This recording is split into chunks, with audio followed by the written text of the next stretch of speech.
শেখ হাসিনার ভাগ্নি টিউলিপ সিদ্দিকের অবৈধ তহবিল জব্দের পরিকল্পনা করছে বাংলাদেশ।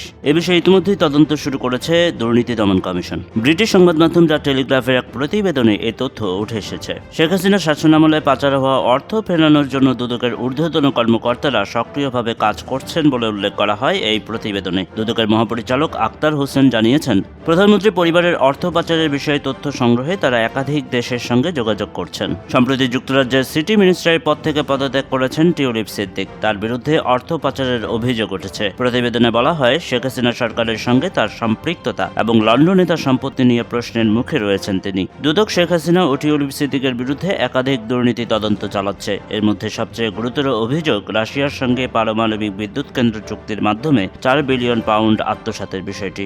তদন্তের আওতায় 12টি দেশে অর্থ পাচারের তথ্য যাচাই করা হচ্ছে। ব্রিটিশ ন্যাশনাল ক্রাইম এজেন্সির কর্মকর্তারা এ বিষয়ে বাংলাদেশে কয়েকদিন অবস্থান করে দুদককে সহায়তা করেছেন। প্রতিবেদনে আরো বলা হয়, টিউলিপ সিদ্দিক অসাবধানতাবশত জনগণকে বিভ্রান্ত করেছিলেন, কারণ তিনি আওয়ামী লীগের সঙ্গে যুক্ত এক ব্যক্তির কাছ থেকে উপহার পাওয়া ফ্ল্যাটের তথ্য গোপন করেছিলেন। এই বিতর্কের পর তিনি সিটি মিনিস্টারের পদ থেকে পদত্যাগ করতে বাধ্য হন। তদন্তের অংশ হিসেবে বাংলাদেশ ফাইন্যান্সিয়াল ইন্টেলিজেন্স ইউনিটকে একটি প্রতিবেদন দিতে বলা হয়েছে। দুদকের মহাপরিচালক আক্তার হোসেন বলেন, আমরা এখনও যুক্তরাজ্য সহ বিভিন্ন দেশ থেকে তথ্য সংগ্রহ করছি। প্রাথমিক তদন্তে ইঙ্গিত মিলেছে যে পাচারকৃত অর্থ কেবল যুক্তরাজ্যেই নয়, বরং একাধিক দেশে স্থানান্তরিত হয়েছে। দুদকের তদন্তকারীরা ইতোমধ্যে যুক্তরাজ্য, ইউরোপীয় ইউনিয়ন এবং অন্যান্য দেশের সঙ্গে যোগাযোগ করেছেন।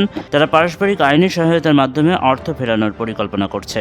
আক্তার হোসেন আরও জানান, এ বিষয়ে একাধিক বৈঠক হয়েছে এবং তহবিল দেশে ফেরাতে আইনগত পদক্ষেপ গ্রহণ করা হবে। তবে টিউলিপ সিদ্দিকের মুখপাত্র জানিয়েছেন, তার বিরুদ্ধে আনা অভিযোগের কোনো প্রমাণ উপস্থাপন করা হয়নি এবং তিনি এসব দাবি নাকচ করেছেন।